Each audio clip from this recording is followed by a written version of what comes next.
Tudo da Canção Nova em um só lugar. Canção Nova Play. O Senhor esteja convosco. Proclamação do Evangelho de Jesus Cristo, segundo Mateus.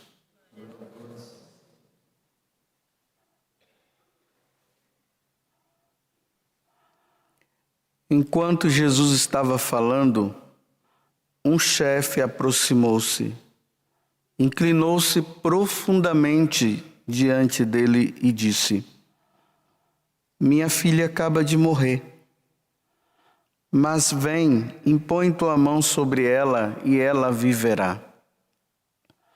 Jesus levantou-se e o seguiu, junto com os seus discípulos. Nisto, uma mulher que sofria de hemorragia há 12 anos, veio por trás dele e tocou a barra do seu manto. Ela pensava consigo: se eu conseguir ao menos tocar no manto dele, ficarei curada. Jesus voltou-se e ao vê-la disse: Coragem, filha, a tua fé te salvou. E a mulher ficou curada a partir daquele instante. Chegando em casa, à casa do chefe, Jesus viu os tocadores de flauta e a multidão alvoroçada e disse: Retirai-vos, porque a menina não morreu, mas está dormindo.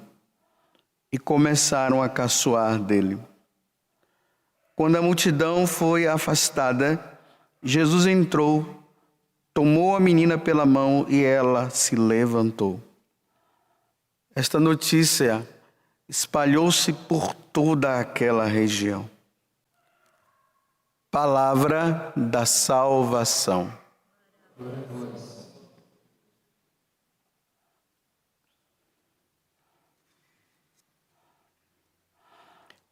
Essas duas situações, narradas no Evangelho de hoje, elas estão unidas. São dois fatos unidos e que nós vamos ver no decorrer da homilia. E que traz um ensinamento profundo para nós que já temos uma caminhada na igreja e também para aqueles que ainda não caminham e que precisam se voltar para Jesus. Então vejam essa senhora, essa mulher que tinha essa hemorragia já há 12 anos. Nos outros evangelistas, Lucas e Marcos, falam que ela já tinha tentado de todas as formas ser curada. Ela já tinha procurado médicos e tudo, mas ela não conseguia essa tal cura dela. Até que ela toma uma atitude. Ela ouviu falar de Jesus, que Jesus estava fazendo um monte de cura. Então ela se dirige para Jesus e diz assim: bem, se eu tocar nele, eu vou ser curada. E ela vai. E ela toca. Os outros evangelistas é que narram, né? Que no meio da multidão Jesus começa a dizer: quem foi que me tocou? Os apóstolos começam a dizer: mas como essa multidão aqui, como é que você pode saber de alguém que está tocando no Senhor? Aí Jesus olha para a mulher. Vejam o que é que ele diz. Ele diz: coragem, filha, a tua fé te salvou. Ora, Jesus deveria ter dito assim para ela: coragem, filha, a tua fé te curou. Não, ele diz: a tua fé te salvou. E aqui mais uma vez eu falo para vocês aquilo que eu falei esses dias. Jesus não veio nos curar de uma enfermidade, simplesmente uma enfermidade física. Ele fez isso para que as pessoas se voltassem para Ele e visse naquele homem Deus, o Deus que veio nos salvar. Na verdade, Jesus ele veio nos salvar. Ele salva aquela mulher, ela agora, diante de Jesus, e diante dessa cura que Jesus fez, que foi completa, Jesus diz para ela: eu te salvo. Para aquelas pessoas que estão longe de Deus e que estão andando no caminho do pecado, e principalmente que vive numa ação de pecado mortal contínua, ela só se salvará se ela se voltar para Jesus. Se ela não se voltar para Jesus, se ela, tocada pela graça, ela não tomar essa atitude dessa mulher, se pelo menos eu tocar nele, eu serei salvo. Se a pessoa não tomar essa atitude, ela não vai se salvar. Talvez na sua família você tenha pessoas que não têm uma caminhada com Deus, ela não quer saber de Deus de coisa nenhuma, e até faz gozação de você, porque você tem uma caminhada. Você vai precisar, nós vamos precisar, porque na minha família também tem, nós vamos precisar rezar muito e pedir a Deus, nós vamos precisar fazer penitências. O jejum é necessário nesse tempo, para que essa pessoa, ela sendo tocada pela graça de Deus, ela possa tomar a atitude: eu preciso voltar para Jesus. Meus irmãos, se essas pessoas não fizerem isso, elas não se salvarão.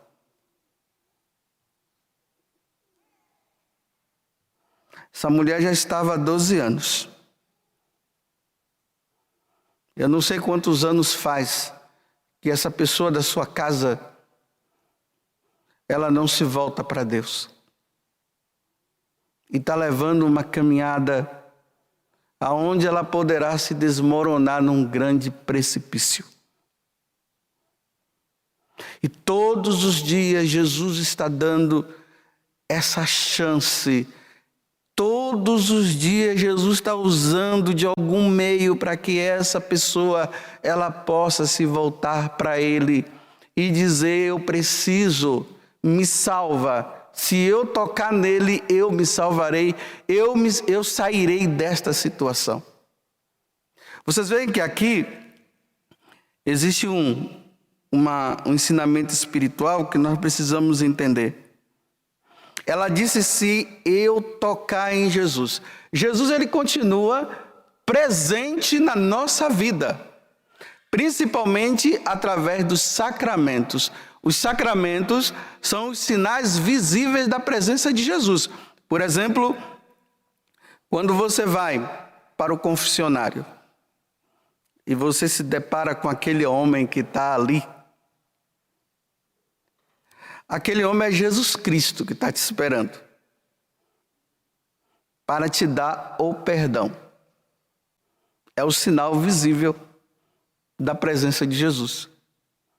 Quando você vem à missa e está lá o sacerdote celebrando o sacrifício de Jesus na cruz, é Jesus que está ali. Por exemplo, agora é Jesus que está aqui. É Jesus que está te falando. É Ele que está te ensinando agora. Não é a pessoa do Padre José Augusto. Jesus está se utilizando da pessoa do Padre José Augusto para te falar. Daqui a pouco, Jesus vai para o altar. Ali no altar, ele se torna o sacerdote que oferece ele mesmo, na espécie daquele pão e daquele vinho, ele oferece ao Pai, Ele mesmo, para que através da sua morte o homem se salve. É através desses dois sacramentos, todos os sacramentos, mas principalmente, enquanto o pecador não tomar a atitude de ir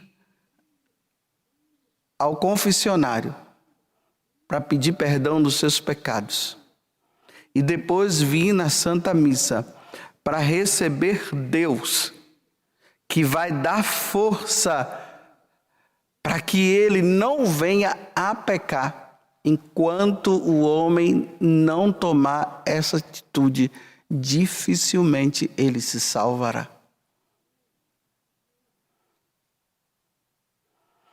Sem a missa e sem a confissão, dificilmente o homem se salva. Porque a nossa natureza está tão enfraquecida que por nós mesmos nós não nos salvamos. Tem gente por aí achando que vai se salvar porque faz obra de caridade aqui, porque faz isso, faz aquilo. Não. O homem só se salva pela graça de Deus, pela salvação que vem por meio de Jesus Cristo. E enquanto o homem não ir, repito, atrás de Jesus para pedir o seu perdão e andar com Jesus dentro dele, através do sacrifício que nos salva e se alimenta com o próprio Cristo, o homem dificilmente conseguirá sair do pecado. Por isso, meus irmãos, no dia de hoje, vamos pedir por aqueles nossos parentes. Eu costumo falar os parentes, porque se eu falar lá o vizinho, talvez aquela outra pessoa lá, você não vai nem ligar. Mas cada um cuida dos seus, né? Então eu estou pedindo hoje que nós rezemos por aqueles irmãos nossos, pelos nossos primos, talvez o seu pai, tua mãe, que há muitos anos não vai na missa, há muitos anos não se confessa, e está caminhando nessa vida, ó. Como diz lá na Bahia, a Deus dará, entregue.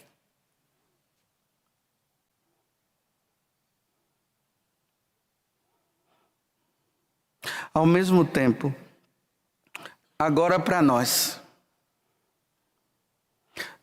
que já temos uma caminhada com Deus, nós tomemos cuidado, porque Satanás, ele vai fazer o possível e ele não vai se cansar enquanto isso não acontecer, de levar você a sair, a deixar a missa e deixar o sacramento da confissão. Tem pessoas assim, né, que elas vão na missa, tem até o hábito de ir na missa, mas elas não se confessam. É um prato cheio, o diabo está contente com isso. Primeiro que já comunga em pecado mortal, porque o acúmulo de pecado vai se tornando mortal. E a pessoa acaba achando que ela não é pecadora mais. E aquele que não tem pecado, diz São João, não, Jesus que falou para os fariseus, né? Aquele que não tiver pecado, atira a primeira pedra. E na primeira carta de São João diz, aquele que diz não ter pecado, faz de Deus um mentiroso. Porque só quem não teve pecado, Jesus na sua natureza humana, porque ele foi homem, perfeito homem, ele não pecou, e Nossa Senhora, que foi preservada do pecado. O resto somos todos nós. Não se iludam de achar que você está fazendo uma caminhada com Deus. Ah, mas porque eu não matei? Ah, porque eu não fiz isso? E você está achando que você está crente abafando numa caminhada? Cuidado! Porque o homem que não se reconhece pecador e não tem o hábito da confissão, e, em consequência disso, da comunhão, vai se perder. É interessante que tem pessoas que dizem assim, olha, elas vão na igreja e elas dizem assim, elas estão em situação de pecado, ela sabe que ela está, ela não sai da situação de pecado, ela vai na igreja e ela diz assim, eu não comungo. Como se o fato dela não comungar tivesse preservando ela da situação que ela está, que é de pecado. Você já parou para pensar que você não comunga porque você está em pecado? Então, se você não comunga porque você está em pecado, então você deve comungar. Mas para você comungar, você tem que sair do pecado. Você não sai do pecado e não comunga. E realmente não deve comungar se você estiver em pecado. Mas você não sai nem de uma e nem de outra situação. Então, você está caminhando para onde? Para o abismo. Você tem que sair desta situação. E a pessoa fica assim, não, mas eu não comungo. Só existem duas condições para a pessoa não comungar. Se ela estiver em estado de pecado mortal e se ela não for batizada na Igreja Católica. Então, se você está dizendo, eu não posso comungar, então você está numa situação difícil diante de Deus. Então você precisa sair da situação. Para você sair da situação, você precisa buscar o confessionário. Você não busca o confessionário, então você vai continuar nessa situação difícil até quando? Você não vai resolver sua vida, não? Você sabia que cada dia que se passa, você está se aproximando da sua morte? E você está disposto a morrer nessa condição? Pense nisso. E aí a confissão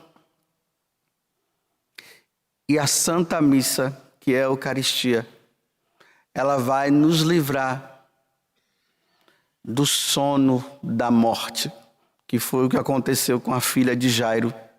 Embora o evangelho aqui não fala que é Jairo, né? Mas nos outros falam. O mestre da sinagoga lá. A Eucaristia, a confissão e a Eucaristia é a única solução para nos tirar do sono da morte. Então Jesus chega lá, manda a menina levantar. E a menina sai do sono da morte. Em outras palavras, no dia que nós passarmos por essa vida, vivendo santamente, quando nós fecharmos os olhos para esse mundo, Jesus vai nos levantar para nós vivermos eternamente no céu. Que Deus nos dê a graça da nossa fidelidade. Resolva a tua vida, porque eu preciso resolver a minha.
You've been working all night long. You deserve a little break. We better get you something yummy before your tummy starts to ache. I made you some cookies. They're fresh out of the oven. You've been working so hard. You deserve a little loving. Let me get you some milk and cookies. You ain't gotta just up and leave. I know you got a lot more work to do, because it's Christmas Eve. But Santa dear, my milk and cookies, they ain't like nothing you had before. I promise Santa, if you just stay, you'll be begging me for more. Santa, stay a little longer. The next batch of cookies is almost done. 'Tis the season to be jolly, and we're having so much fun. You always know what I want. Yeah, you got the right stuff. I know just how you like it, and you can never get enough. Let me get you some milk and cookies. You ain't gotta just up and leave. I know you got a lot more work to do, because it's Christmas Eve. But Santa dear, my milk and cookies, they ain't like nothing you had before. I promise Santa, if you just stay, you'll be begging me for more.